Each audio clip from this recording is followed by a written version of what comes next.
नमस्कार दोस्तों, मैं तनु राणा और आप देख रहे हैं देश प्रदेश खबर। ऐलनाबाद उपचुनाव को लेकर हरियाणा के गृह एवं स्वास्थ्य मंत्री अनिल विज ने कहा कि ऐलनाबाद चुनाव शर्तिया भारतीय जनता पार्टी ही जीतेगी। अपने कार्यकाल के 7 साल में सरकार ने विकास किया है। वहीं उन्होंने सिंघू बॉर्डर को लेकर कहा कि सिंघू बॉर्डर पर पूरी तरह से किसानों ने कब्जा किया हुआ है। सरकार तो उनसे प्रार्थना कर रही है कि लोगों को आने जाने का रास्ता दिया जाए। जानिए पूरी खबर। ऐलनाबाद उपचुनाव को लेकर हरियाणा के गृह मंत्री अनिल विज ने कहा कि ऐलनाबाद उपचुनाव शर्तिया भारतीय जनता पार्टी ही जीतेगी। उन्होंने कहा कि जो भी पार्टियां मुकाबले में हैं, जो अपने आप को किसानों का हितैषी बताती हैं, उन्होंने अपने अपने समय में किसानों पर तो गोलियां चलाई हुई हैं। हम 11 महीनों से किसान आंदोलन से संयम से निपट रहे हैं। अगर कांग्रेस या इनेलो की सरकार होती तो अब तक कई बार गोलियां चला चुकी होती। वहीं अभय चौटाला के बयान, इस बार भी किसान चाहेंगे तो वो शपथ नहीं लेंगे। पर अनिल विज ने कहा कि ये कोई गुल्ली डंडे का खेल नहीं है कि जब मर्जी इस्तीफा दे दिया और जब मर्जी चुनाव लड़ लिया। ये तो प्रजातंत्र के साथ मजाक हो गया है। ऐलनाबाद में भारतीय जनता पार्टी शर्तिया चुनाव जीतेगी। बाकी जो पार्टियां मुकाबले में हैं और जो अपने आप को किसानों का हितैषी बताती हैं, उन्होंने अपने अपने समय में किसानों पर गोलियां चलाई हुई हैं। हम 11 महीने से किसानों के आंदोलन के साथ निपट रहे हैं, संयम से निपट रहे हैं।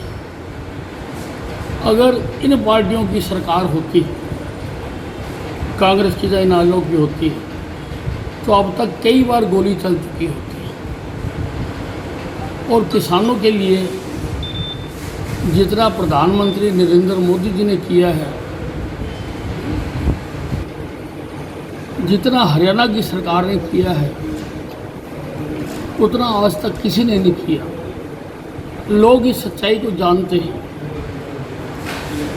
कुछ नकली नेता किसान के भेष में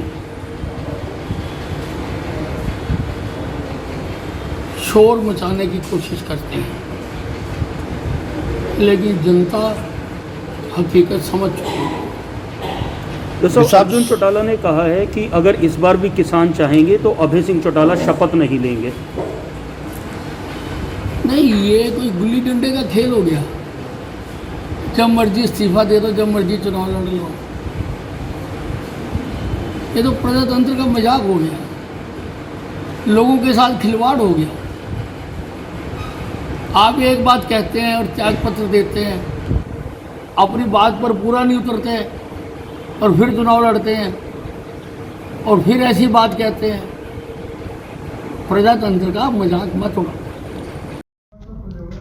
सिंघू बॉर्डर पर किसान आंदोलन को लेकर अनिल विज ने कहा कि सिंघू बॉर्डर पर तो किसानों ने कब्जा किया हुआ है। सरकार तो उनसे प्रार्थना कर रही है और बातचीत कर रही है कि लोगों को आने जाने का रास्ता छोड़ा जाए। सुप्रीम कोर्ट में भी केस लगा हुआ है।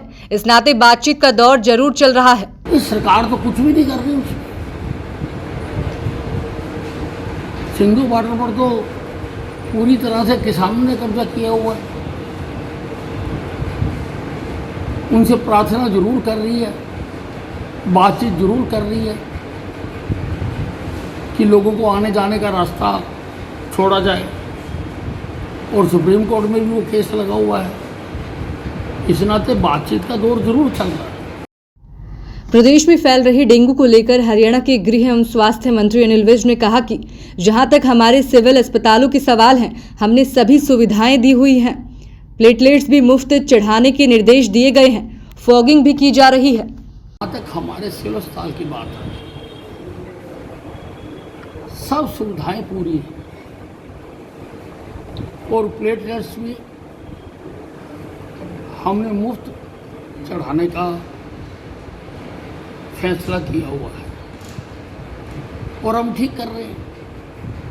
फॉगिंग भी हो रही है। जहाँ जहाँ पर पानी में लार्वा मिल रहा है, उनका चालान भी कर रहे हैं। तो पूरा स्वास्थ्य विभाग डेंगू से लड़ने के लिए जुटा हुआ है। कांग्रेस द्वारा हरियाणा सरकार के 7 साल पूरे होने पर पूछे जा रहे सवालों पर प्रतिक्रिया देते हुए अनिल विज ने कहा कि सरकार ने 7 सालों में विकास किया है, नए आयाम छुए हैं, लोगों की भलाई के लिए अनेक योजनाएं भी बनाई हैं। वहीं सिस्टम को ट्रांसपेरेंट किया है और भ्रष्टाचार को खत्म किया है, नौकरियों की दुकानों पर ताला लगाया है। सबके बावजूद इन 7 सालों में सरकार ने विकास के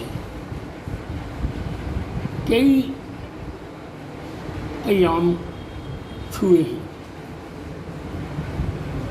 लोगों की भलाई की अनेकों योजनाएं बनाई हैं, सिस्टम को ट्रांसपेरेंट किया है, भ्रष्टाचार को खत्म किया है, नौकरियों की दुकानों पर ताला लगाया है, तबादलों की मंडियां लगनी बंद की है। बहुत कुछ किया है सरकार।